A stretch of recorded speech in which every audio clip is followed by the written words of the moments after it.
The young man knows the rules and the old man knows the exceptions. He's curious why Mr. Munger prefers an investment in BYD to Tesla. Well, that's easy. Tesla last year reduced its prices in China twice. BYD increased its prices. We're direct competitors. We're so much ahead of BYD. I mean, BYD is so much ahead of Tesla in China. It's like it's almost ridiculous. And if you look at BYD, which most people have never heard of, if you count all the manufacturing space they have in China to make cars, it would amount to a big percentage of all the land in Manhattan Island. And nobody ever heard of them a few years ago. All right, let me jump to another question. This one comes from Michael Aseo, who says, this is in regards to some movement at Berkshire, some sales of Berkshire's stake holdings. Did the sale of some BYD and Taiwan Semi shares have anything to do with the relations between the United States and China, or was it for purely economic reasons? Well, BYD is selling about 50 times earnings. That is a very high price. On the other hand, they're likely to increase their auto sales by another 50% this year. So we sold part of ours, by the way, years ago. Not years, but about a year ago at a much higher price than it's selling for now. And no, we're not a mini Berkshire. We're not going to have a big correlation between us and what Berkshire does.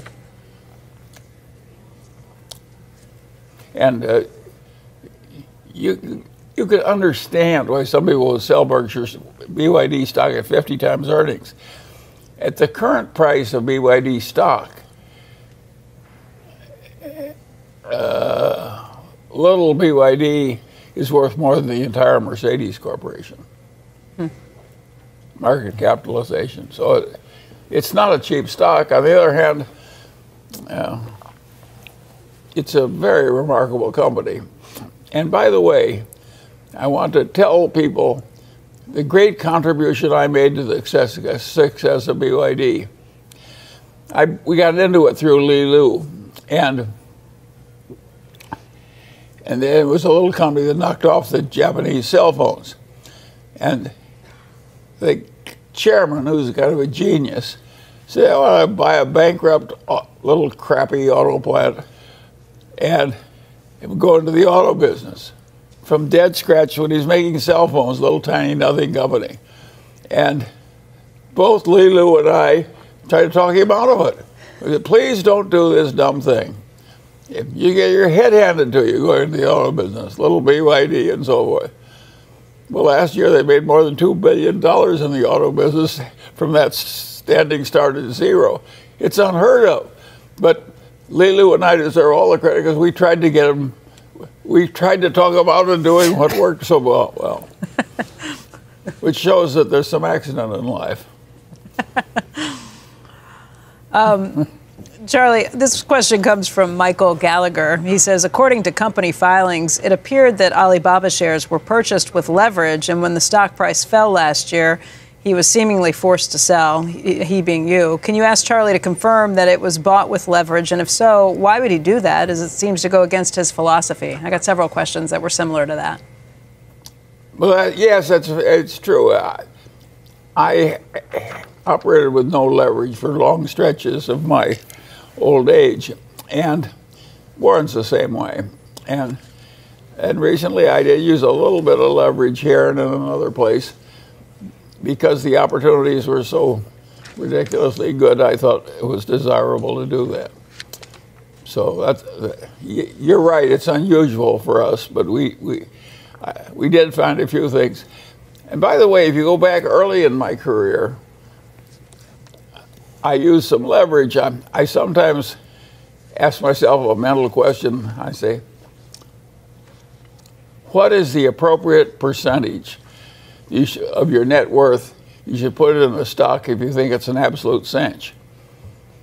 Well, if you're the kind of fellow who's right and when you think something is a cinch, the answer is 100%, or maybe 150%. But nobody teaches people to think that way in finance. But if the opportunity is great enough, the logical answer is 100%, or maybe 200%.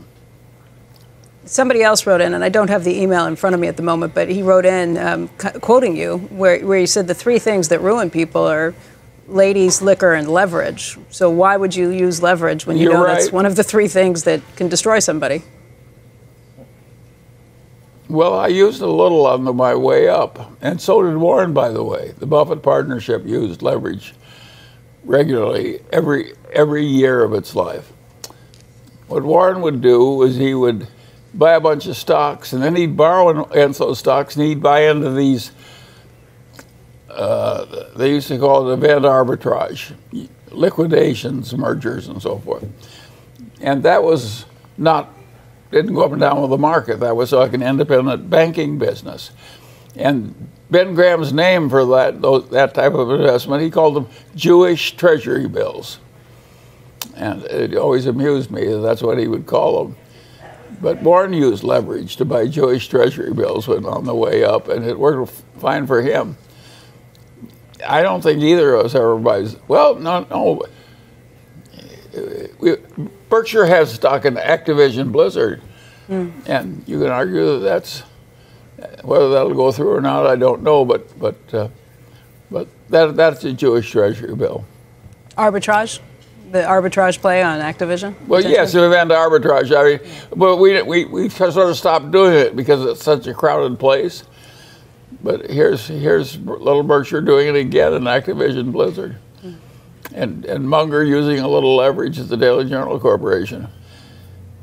So is leverage? You can argue that I use that leverage to buy BYD. You can argue that's the best thing I've ever done for the Daily Journal. So is leverage the least evil of the three L's? I think most people should avoid it, but maybe not everybody need play by those rules. I have a friend who says, the young man knows the rules and the old man knows the exceptions.